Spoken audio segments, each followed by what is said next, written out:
천주교 신자로서 제대로 신앙생활을 하기 위해서는 미사 중심으로 살아가야 되죠.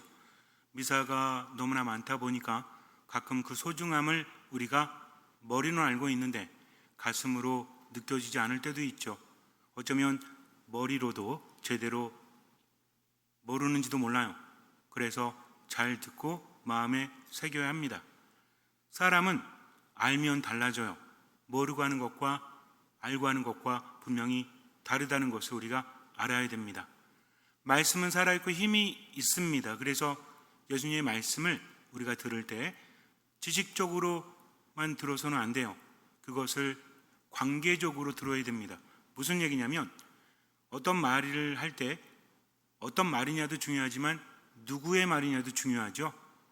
지나가는 사람이 나한테 어떤 말을 하면 별로 영향받지 않죠. 그렇지 않습니까? 지나가는 사람이 나 너 싫어. 그럼 뭐라 그래요? 뭐지? 저 사람은? 나도 싫어 라고 말해요. 그런데 내가 사랑하는 사람이 나에게 싫다고 하면 그 말은 마음에 박히지 않습니까? 삶이 힘들고 괴로울 때 사랑하는 사람이 나는 행복해, 당신이 있어서 행복해, 당신은 내 삶의 등불이야 하면 기분 좋아요, 안 좋아요? 기분 좋잖아요. 그렇기 때문에 같은 내용의 말이라고 할지라도 누구의 말이냐에 따라서 힘이 달라지기 마련입니다. 그래서 우리도 그래요. 지나가는 사람이 하는 말에 감동받지 않지만 내가 존경하는 사람, 정말 의지할 수 있는 사람의 말에는 감동을 받죠. 건강에 대해서도 마찬가지입니다. 유명한 의사가 이렇게 하면 여러분들 오래 삽니다. 이렇게 하면 성인병이 낫습니다. 이렇게 하면 건강에 좋습니다 하면 잘 듣죠? 근데 지나가는 엿장수가 이렇게 하면 좋습니다 하면 들어야 안 들어요? 안 듣죠. 엿장수가 어떤 말 하면 듣죠? 오늘 대박연세일, 오늘 호박엿, 울릉도 호박엿, 오늘은 1개 사시면 10개 드립니다 하면 번쩍 듣죠. 바로 이겁니다. 어떤 사람을 무시해서가 아니라 그 사람이 어떤 사람인지에 대해서 우리가 아는 만큼 다르게 들릴 수밖에 없다는 거죠. 하느님의 말씀은 힘이 있고 살아있다. 이것을 알아야 됩니다. 그래서 천주교 신자로서 미사를 제대로 알아야만 그 큰 느낌, 미사 안에서 일어나는 기적을 매 순간 체험할 수 있다는 거죠. 저는 바라요. 여러분들이 어디를 간다고 할지라도 미사를 중심으로 살아가시기를. 여름에 놀러 갈 때도 어디서 미사를 하나 알아보고 가는 사람과 그렇지 않은 사람은 달라질 수밖에 없어요. 그래서 하느님을 내 삶의 중심에 두고 살아가는 사람은 미사를 중심으로 살아간다는 거죠. 마음만 있으면 되지 않습니까? 신앙이라는 것은 하느님과의 계약입니다. 계약은 마음만 가지고 되는 게 아니라 계약이라는 것은 갑과 을로 나뉜다고 했죠. 하느님은 어떻게 하시고 또 저는 어떻게 합니다. 이거예요. 그래서 이끄시는 분은 하느님이세요. 따라가는 사람은 우리들입니다. 그래서 하느님만 믿고 따라가는 겁니다. 어딜 가든지 하느님만 바라보는 거죠. 그래서 어떤 큰 감동을 느끼려고 미사에 참여하는 것이 아니라 미사는 계약이기 때문입니다. 미사의 가치를 알지 못하면 참으로 안타까운 거죠. 그러니까 미사를 소홀히 하거나 그 가치를 깊이 알지 못하니까 은총을 충만히 받지 못하는 겁니다. 예수님 말씀하십니다. 하늘나라를 어떻게 비길 수 있을까? 어떤 사람이 밭에서 보물을 발견하면 모든 것을 다 팔아서 그 밭을 산다라고 하십니다. 이거예요. 왜 그걸 샀죠? 그 가치를 알기 때문이죠. 모르는 사람은 이렇게 말할지 몰라요. 야, 그 땅을 그렇게 비싸게 사? 비싼 땅 아닌데 좀 어떻게 된 거 아니야? 아는 사람은 다르다는 거죠. 그렇기 때문에 이 사람은 땅을 산 게 아니라 그 땅에 보물을 산 겁니다. 땅을 내가 사지 않으면 그 보물을 가질 수 없으니까. 이럴 때 우리는 이런 생각을 해요. 밤에 몰래 가가지고 보물만 파오면 안 되나? 안 됩니다. 나중에 걸리면 어떻게 돼요? 이스라엘 사람들은 유배를 떠난 사람들이 많기 때문에 이 사람들이 돌아올 줄 알았죠. 하지만 돌아오지 못한 사람이 더 많았어요. 그럴 때 그 땅의 주인은 못 돌아온 거예요. 그래서 그들은 어떻게 하냐면 땅에 있는 모든 것들은 현 땅의 주인의 소유다. 그러니까 그 땅에 보물이 묻혀 있을 때 내가 그 밭을 사잖아요. 그러면 그 전에 묻혀 있다고 할지라도 밭을 사는 순간 모든 것이 내 것이 되는 거죠. 그래서 예수님의 비유는 이스라엘 백성들, 제자들에게 있어서 상당히 실질적인 겁니다. 비유라고 해서 그냥 옛날 이야기하는 게 아니라 비유는 뭐죠? 삶에 대해서 더 깊이 느낄 수 있고 묵상할 수 있도록 해주는 거잖아요. 그래서 예수님의 말씀을 듣고 우리가 살아가야 되는데, 그렇다면 미사의 가치를 아는 사람은 모든 것을 다 팔 정도로 집중해서 미사를 봉헌한다는 거죠. 미사는 매 순간순간 은총이요, 매 순간순간 기적이 일어납니다. 그것을 모르는 사람은 제대로 참여하지 못하죠. 그럼 미사에 어떻게 참여해야 돼요? 어떤 마음으로? 듣는 마음도 맞는데, 그렇죠. 듣는 마음은 물론 미사 내내 듣는 마음도 중요하지만 미사는 두 부분으로 나눠져 있죠. 말씀 전례는 듣는 마음으로, 그리고 성찬 전례는 감사하는 마음으로. 왜냐하면 알아두세요. 성찬이라는 것, 초대교회에서는 빵 나눔 이렇게 불리웠어요. 그러다가 에우카리스티아, 이게 뭐냐면 감사예요, 감사.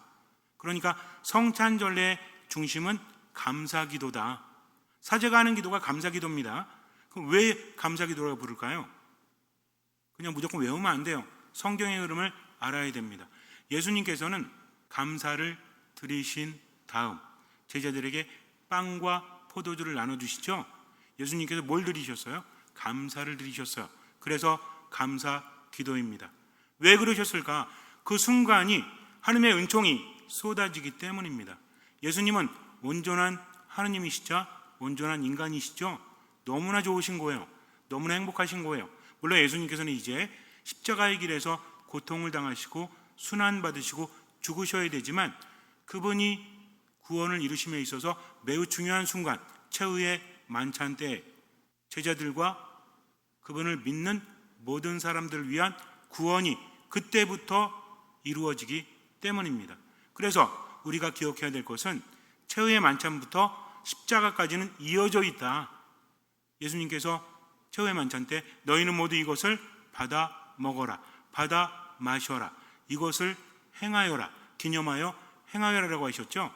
이때 이미 십자가상에서의 구원 사건의 은총이 당겨지는 겁니다. 즉 최후의 만찬부터 십자가까지는 이어진 거다. 여기서 완전히 이루어진 거죠. 예수님 세상에 오셨죠. 왜 오셨어요? 우리가 어렵게 외울 필요 없습니다. 인간이 자꾸만 하나님부터 멀어지잖아요. 죄를 짓고 멀어지니까 하나님의 은총 안에 머물지 못해요. 그래서 죄를 뭐라고 그러죠? 은총지혜를 잃어버렸다라고 말하죠. 우리가 성당에서 듣는 말들 때로는 너무 어려울 수 있어요. 개념적이라. 하지만 여러분들이 몇 가지만 알고 계시면, 상태를 알고 계시면 이해하기 쉽다라고 했죠. 죄를 지으면 죽는다. 죄의 결과는 죽음이죠. 왜 그래요? 죄를 지음으로 인해서 하느님으로부터 멀어지기 때문입니다. 하느님으로부터 멀어진다는 건 뭐죠?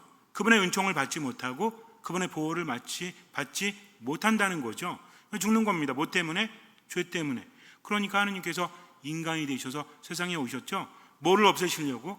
죄를 없애시려고. 그래서 회복시키시려고. 하느님과 인간의 길이 끊겨져 있었죠. 그 길을 놓으신 분이 예수 그리스도이십니다. 그래서 예수님은 하느님의 사랑을 계속 보여주시죠.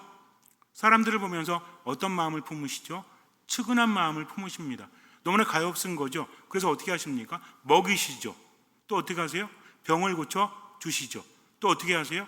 죽은 사람을 살려주십니다. 그러면서 뭐라고 하시죠? 내 안에 머물러라. 나를 먹는 사람은 내 힘으로 살 것이다 하면서 나는 누구누구다 하면서 요한복음을 통해서 우리에게 알려주고 계시죠. 나는 포도나무요 너희는 가지다. 나는 착한 목자다. 이렇게 하면서 관계적으로 말씀을 하십니다. 그러면서 이제 마지막으로 당신을 믿는 모든 이들, 당시 사람들뿐만 아니라 지금 우리에게까지 구원을 주시기 위해서 예수님께서 마지막 하시는데, 마지막 구원의 완성을 이루시는데 십자가 위에서 그분이 돌아가시면서 하시는 말씀이 다 이루어졌다. 이게 핵심이에요. 즉 그분이 세상에 오셔서 사람들에게 말씀을 전해주시고 사람들을 치유하시고 또 먹여주시고 죽은 사람을 살리시고 이런 모든 것들이 하나님께서 뭐 하시는 겁니까? 회복시키는 거죠. 이게 구원입니다. 즉 누구 안에 머물 수 있도록? 하느님 안에 머물 수 있도록, 그래서 모든 사람들이 하느님 안에 머물 수 있도록 하기 위해서 그분은 십자가 위에서 돌아가시는데, 그것을 기념하는 순간, 즉 십자가 아래에 있는 사람들이 은총을 받는 거잖아요. 근데 우리는 시대적으로 너무나 멀리 떨어져 있죠. 장소적으로도 그렇고. 그러니까 십자가 아래에 있을 수가 없잖아요. 예수님께서는 한 번의 구원 사건으로 모든 사람이 이 안에 머물 수 있도록 세우신 게 바로 뭐다? 이게 성체 성사입니다. 그러니까 성체 성사는 뭐냐면, 내가 믿기 때문에, 내가 뭔가 열심히 하기 때문에 나에게 주어지는 게 아니라 예수님께서 십자가 위에서 돌아가셨기 때문에, 하느님의 죽음, 온전한 인간이 되신 하느님의 죽음, 하느님이 인간에게 가까이 오시기 위해서 인간이 되셨죠. 이걸 뭐라고 합니까? 육화의 신비라고 합니다. 근데 그 하느님이 십자가 위에서 돌아가세요. 그 목숨값은 누구의 값이다? 하느님의 값이죠. 그러니 그분의 피 한 방울만으로도 온 세상에 무엇을? 죄를 씻고도 남는다. 죄가 없다는 건 뭐죠? 하느님 안에 머물 수 있다는 겁니다. 그럼 여기 조건이 있어요. 뭘 해야 됩니까? 그분이 시키시는 대로. 예수님께서 제자들의 발을 닦으실 때 베드로가 이렇게 말합니다. 저는 안 됩니다. 어떻게 스승님께서, 주님께서 제 발을 닦을 수 있으십니까? 그랬더니 예수님이 하시는 말씀이, 내가 너 발을 닦아주지 않으면 너는 나와 아무런 관련이 없다. 그럼 베드로가 이렇게 말해요. 그러면 발뿐만 아니라 온몸을 씻겨주십시오. 욕심도 많아, 그죠? 예수님한테 온몸을 씻겨달래. 어쨌든 중요한 건 뭔지 아십니까? 그분의 뜻대로 하는 거죠. 그래서 신앙이라는 것은 무엇이다? 하느님을 알고 그분의 뜻대로 모든 것을 맡기고 실천하는 겁니다. 나머지는 맡기는 거죠. 내가 판단하는 게 아니에요. 물론 삶 안의 모든 것들을 판단하지 말라는 게 아닙니다. 중요한 것은 그분만을 보면서 살아가라는 거죠. 감사할 일이 없어도 하느님 감사합니다. 살아가는 이유는 그분을 바라보기 때문에 그래요. 그래서 제가 요약해 드렸죠. 무엇을? 내 생각을, 내 기분을, 내 말과 행동을 하느님께. 그럼 어디 안에 머물러야 돼요? 하느님 만나는 순간 이 거룩한 미사 안에.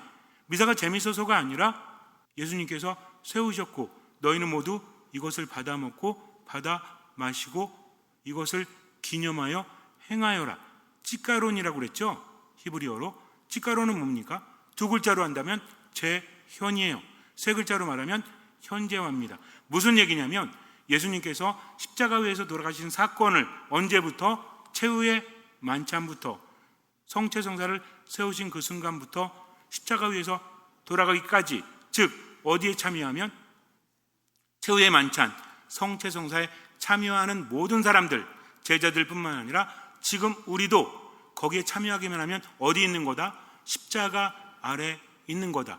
예수님께서 값을 치르셨죠? 그 값을 모두가 받을 수 있는 겁니다. 어디 있을 때? 십자가 아래에 있을 때. 구체적으로 어떻게 할 때? 그러면 십자가 아래에 있는 사람은 어떻게 하느냐 이거죠. 최후의 만찬 때 그분이 어떻게 하셨습니까? 너희는 모두 이것을 받아 먹어라. 너희는 모두 이것을 받아 마셔라. 기념하여 행하여라 라고 했으니까, 우리가 십자가 아래에 있는 순간은 최후의 만찬에 참여하는 순간이다. 그러니 어디에? 이 거룩한 미사에 머무를 때. 그럼 한번 생각해 보세요. 이제 이런 질문합니다. 한 대의 미사와 1000일 동안 묵주기도를 밤새워 한 것 중에서 어떤 게 더 클까요? 당연히 한 대의 미사죠. 왜? 그것은 하느님께서 하신 것이기 때문입니다. 그래서 우리는 미사 안에 온전히 머물러야 되는데, 궁금한 게 있어. 어디다 물어볼 수도 없고 좀 창피하니까. 이게 예수님의 몸과 피가 된다라고 하는데 어느 순간에 되는 건지, 그게 진짜인지 아닌지, 뭘 믿어야 되는지 막연하잖아요. 알긴 알겠는데 명확하지 않아. 그럼 어떻게 예수님의 몸과 피가 될 수 있을까? 우리가 안다는 게 그래요. 어렴풋이 알아. 모르는 건 아닌데 뭔가 좀 1% 부족해. 그런 거 못 느끼세요? 미사 때도 언제 어떻게 집중을 하고 어떻게 해야 되는지 아는 만큼 커지는데, 중요한 게 있습니다. 하느님의 말씀은 살아있고 힘이 있다고 했죠. 창세기를 보면 창조 이야기가 두 가지가 나오는데, 그 중에 하나가 뭡니까? 그분이 빛이 생겨라 하시니 빛이 생기죠. 즉 무엇으로? 말씀으로 창조하셨습니다. 하십니다. 하느님의 말씀에는 힘이 있다는 거죠. 보통 언력이라고 하죠. 들어보셨어요? 언력? 제가 여러 번 말했는데 문력이라고 합니다. 뭐냐면 말에 힘이 있다는 거예요. 인간의 말에도 힘이 있죠. 이미 우리는 그걸 느끼고 살지 않습니까? 말 한마디에 기분이 좋아지고 말 한마디에 기분이 나빠질 때도 있죠. 이것도 말의 힘이에요. 근데 그런 인간의 말의 힘은 상대가 되지 않아요. 하느님의 말씀은 반드시 이루어지고 맙니다. 그러니까 빛이 생겨라 라고 했을 때 빛은 생길 뿐인 거죠. 예수님께서 이 땅에 오셨을 때 그분이 하느님이심을 무엇으로 알려주시죠? 말씀의 힘으로. 당시에도 마귀를 쫓아내거나 기적을 행하는 사람들이 있었어요. 근데 이 사람들은 엄청나게 복잡한 예식을 통해서 본인들의 권위가 아니라 솔로몬의 힘이라든지 아니면 예언자들 이런 사람들의 힘을 빌어가지고, 그러니까 어떤 권위 있는 사람들 있죠. 역사적으로 유명한 사람들, 신앙이 있는 사람들, 이들의 힘으로 사탄을 쫓아내는데 이게 되게 복잡하고 어려웠어요. 그런데 예수님께서 어떻게 하십니까? 이거는요 정말 놀라운 거야, 당시 사람들에게. 왜냐하면 그분은요 복잡하지 않아요. 어떻게? 한 말씀으로 마귀를 쫓아내십니다. 심지어는요 내가 바라니 깨끗하게 되어라 라고 했더니 나병 환자가 깨끗하게 됩니다. 더 나아가서 어떤 일이 있죠? 죽은 사람에게 젊은이야 일어나라, 소녀야 일어나라 했더니 죽은 사람이 살아나요. 라자로가 죽은 지 완전히 지났죠. 우리도 3일장 하잖아요. 3일이 완전히 지나게 되면 영혼이 떠난다라고 유대인들은 믿고 있었죠. 예수님께서 늦게 도착을 하시잖아요. 이미 죽은 다음에 그때 어떻게 합니까? 라자로야 나오너라 했더니 죽은 사람이 걸어 나오죠. 이 사람 완전히 죽었죠. 왜? 시간도 흘렀지만 이미 죽어서 썩은 내가 나잖아요. 근데 그 사람이 예수님의 말씀 한마디로, 뭔 얘기인지 아시겠습니까? 그분의 말씀이 누구의 말씀이다? 하느님의 말씀이다. 즉 예수님의 말씀에는 거침이 없다는 겁니다. 왜? 하느님의 말씀이기 때문에. 그래서 하느님의 말씀에 뭐가 있다? 힘이 있고 모든 것이 순종한다. 또 떠오르시는 게 있죠. 배를 타고 예수님과 함께 제자들과 함께 갈릴리아 호수를 건너는데 바람이 불어요. 배가 이리 철렁 저리 철렁 그래가지고 죽게 생겼죠. 제자들이 애써 보지만 할 수 있는 거 아무것도 없잖아요. 그때 예수님은 주무시고 계십니다. 예수님을 깨우죠. 처음에는 자기들끼리 뭘 해보려고 했지만 어떻게 할 수가 없잖아요. 저희가 죽게 생겼는데 주무시고 계십니까? 저희 좀 살려주십시오. 예수님께서 일어나시오 뭐라고 하세요? 야, 한참 좋은 꿈 꾸고 있는데 누가 깨웠어? 이러십니까? 잠잠해져라. 그랬더니 바람이 멈추고 배가 안정이 됩니다. 그때 뭐라고 하죠? 이분이 누구시길래 바람과 호수마저 복종하는가? 그분이 누구십니까? 하느님이시잖아요. 베드로가 고백을 하죠. 제가 지금 성경을 이리 갔다가 저리 갔다가 말하고 있지만 그래도 이해할 만하시죠? 사람들이 나를 누구라고 하느냐 물으십니다. 예언자 엘리야, 세례자 요한이라고 합니다. 그렇다면 너희는 나를 누구라고 하느냐? 베드로가 살아계신 하느님의 아들 그리스도이십니다 라고 응답을 하죠. 그때 예수님께서는 당신의 메시아의 비밀, 이제 사람의 아들은 죽었다가 사흘 만에 되살아날 것이다 라는 비밀을 알려주십니다. 관계가 변하는 거죠. 즉 그분을 알아보는 게 뭐다? 이게 믿음이에요. 그분께 맡기는 게 뭐다? 이게 믿음이에요. 인간에겐 불가능하지만 하느님께는 모든 것이 가능하니 그분의 말씀을 듣고 어떤 마음으로? 듣는 마음으로 그분께 맡기고 그분의 뜻대로 살아가는 게 진짜 믿음이다. 그러니 하느님을 알지 못하면 믿음이 생겨날 리 없죠. 자, 이 말씀에 힘이 있는 예수님께서 말씀하십니다. 너희는 모두 이것을 받아 먹어라.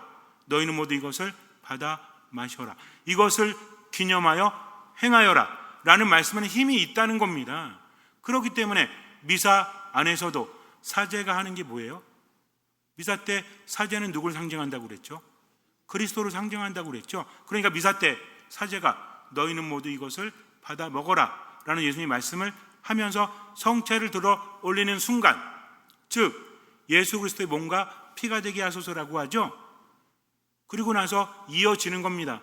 완전히 예수의 몸이 되는 순간은 언제요? 받아 먹어라 했을 때. 그때 우리는 어떻게 합니까? 큰절하잖아요. 그리고 또 뭐라고 하죠? 받아 마셔라. 이것을 기념하여 행하여라라고 하면서 성작, 포도주를 올릴 때 어떻게 합니까? 또 바라보면서 큰절하잖아요. 이때 뭐가 이루어진다? 실체 변화. 3번 시작. 실체 변화, 실체 변화, 실체 변화. 이게 뭐냐면 형상과 실체가 있어요. 실체는 본질입니다. 즉 겉의 형상은 빵의 형상이죠. 겉의 형상은 포도주의 형상이지만 실체는 뭐다? 예수님의 몸과 피가 된다. 그래서 외형적인 모습이 변하지 않는 한 그 실체는 예수님의 몸과 피가 됩니다. 그래서 미사 전에 제병이라고 하죠. 제병이 뭐예요? 밀떡, 그리고 뭐라고 합니까? 포도주. 그 전에는, 미사 전에는 그냥 빵과 포도주, 제병과 포도주예요. 하지만 실체 변화가 이루어지는 순간부터는 예수님의 몸과 피가 되는 겁니다. 즉 성 변화, 실체 변화가 이루어지는 순간은 사제가 말하는 그 순간, 사제는 그리스도를 상징하니까 누구 말의 힘이에요?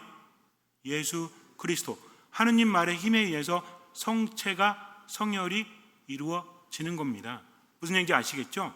이제 우리는 미사 때마다 지금 사제가 말할 때 누가 말하는 거다?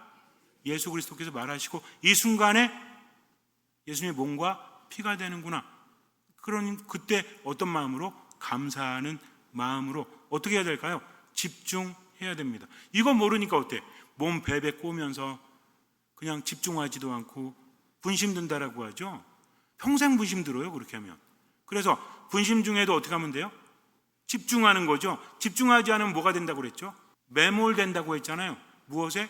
분심에 매몰되고요. 그 순간 사탄은 어떤 순간에 우리로 하여금 분심 들게 할까요? 실체 변화가 이루어지는 순간, 말씀이 나에게 전해지는 순간. 그러니까 우리가 기억해야 될 것은 하느님 말씀에는 힘이 있고, 이게 언제? 미사 때 그분의 말씀으로 인해서 실제로 예수님의 몸과 피가 된다는 것을 알아야 됩니다. 그래서 빵과 포도주가 예수님의 몸과 피가 되는 것은 누구의 말씀으로? 예수님의 말씀이요, 하느님의 말씀으로 그렇게 되니까 그 순간에 어떻게 해야 돼요? 집중해야 됩니다. 그래서 예수님은 비유가 아니라 온전한 말씀으로 뭘 세우셨다? 성체성사를 세우셨다. 그래서 성체성사가 세워지는 순간부터 어디까지? 십자가 위에서 돌아가시기까지는 연결이 된다. 우리는 어디에 참여하는 거예요? 최후의 만찬과 십자가 상의 사건의, 구원 사건에 언제 참여한다? 미사를 할 때 참여하는 거죠. 그래서 예수님의 어떤 말씀, 하느님의 전능하신 말씀에 성체와 성혈이 이루어진다. 이것을 우리가 뭐라고 부른다? 실체 변화라고 부른다. 실체 변화는 무엇이다? 형상은 빵과 포도주지만, 겉으로 보이는 거는 빵과 포도주지만 그 본질, 실체는 뭐다?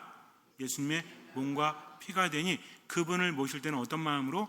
감사하는 마음으로, 듣는 마음으로 겸손하게 모셔야 되는 겁니다. 아셨죠? 그래서 트리엔트 공의에서 이렇게 말해요. 빵과 포도의 축성으로서 빵의 실체 전체가 우리 주 그리스도의 몸의 실체로, 포도주의 실체 전체가 그리스도의 피의 실체로 변화한다 라고 말합니다. 어떤 순간에? 축성의 순간에. 축성은 무엇으로? 말씀으로, 하느님의 말씀으로. 사제의 말씀은 그리스도의 말씀이니까 어느 순간에 축성되는지 이제 아셨죠? 어느 순간에? 받아 먹어라 했을 때 성체가, 기념하라 했을 때 성혈이, 그 순간이 가장 중요한 순간이니 어떻게 해야 돼요? 집중하셔야 됩니다. 잘하고 계시죠? 그러니까 성체가 올라갈 때, 성체가 변했으니까 받아 먹으라고 올리는 순간은 뭐예요? 자, 성반에 있을 때는 아직은 아니야. 근데 받아 먹어라 했으니 뭐가 된 거야? 예수님의 몸이 됐죠. 그러니까 어떻게 해요? 현시하잖아, 성체 현시. 그때 어떻게 해요? 사제가 말하는 순간에 집중했다가 바라보면서 인사하는 거죠. 그 다음에 기념하라 할 때는 받아 마셔라. 기념하라 했을 때 어떻게 해요? 이때도 마찬가지로 그 말하는 순간에 예수님 피가 되니까 올리는 거죠. 어떻게 하면 돼요? 바라보다가 또 인사하는 겁니다. 이 순간에 어떤 마음으로? 감사하는 마음으로, 겸손한 마음으로. 아셨죠? 그래서 빵의 형상이 유지되는 한, 포도주의 형상이 유지되는 한, 이것은 예수님의 몸과 피가 됩니다. 오염되면 그때는 아니에요. 그러니까 여러분들 그 점을 잘 아시기 바랍니다. 예수님은 뭘 주시는 거죠? 당신 자신을 주시는 거죠. 나를 먹는 사람은 나로 말미암아 살 것이다. 우린 누구의 힘으로 사는 거예요? 예수 그리스도의 힘으로 살아가는 겁니다. 그래서 여러분들이 이제는 미사할 때는 늘 말하지만 오늘도 달라졌을걸요 아마. 우리 벌써 거의 2년 동안 뭐라고 하죠? 미사는 어떤 미사인 것처럼? 처음 미사인 것처럼, 유일한 미사인 것처럼, 마지막 미사인 것처럼. 근데 2년 동안 하다 보니까 요즘에 성체 기적들 어떤 의미가 있는지 또 오늘 듣고 나니까 어때요? 그래, 이제는 처음 미사인 것처럼 더 이해도가 깊어졌죠? 유일한 미사인 것처럼, 마지막 미사인 것처럼. 왜? 십자가 사건은 한 번 일어났기 때문입니다. 그러니까 어디 안에 머물러야 돼요? 미사 안에 머물러야 돼요. 어떤 마음으로? 감사하는 마음으로. 또 어떤 마음으로? 듣는 마음으로. 잠시 눈을 감으세요. 하나님의 전능하신 말씀의 힘으로 실체 변화가 이루어지는 순간 미사는 엄청난 기적이 일어나는 겁니다. 내 모든 부족함, 우울함, 분노, 무력감 모두 주님께 맡기고 성체를 보시면서 그 힘으로 살아가는 순간 감사하는 마음으로 머물러야 돼요. 성녀 말가리타 마리아 알라코코의 말로 마무리 짓도록 하겠습니다. 집전하는 사제가 좋든 나쁘든 간에 성변화 순간에 내 주 예수님께서 성체 안에 현존하시는 것보다 더 큰 순명이 어디 있는가? 또 예수님께서는 그토록 싫어하심에도 불구하고 성체 형상으로 죄로 더럽혀진 사람들의 가슴 속에 들어가시는 것을 참으신다. 나는 거룩한 성체 안에 계신 예수님께 순명하기 위해 마지막 숨을 거둘 때까지 그분께 순종할 것이다 라고 우리에게 말하고 있습니다. 미사 때 듣는 마음으로, 감사하는 마음으로, 겸손한 마음으로 지존하신 성체 앞에 꿇어서 내 마음을 드리고 그분을 내 안에 모시고 살아가세요. 하느님의 힘으로 살아가는 겁니다. 모든 것을 맡기고 할 수 있는 만큼, 보이는 만큼 주님께서는 그 믿음을 보시고 우리 삶에 놀라운 기적을 일으켜 주실 것입니다. 아멘.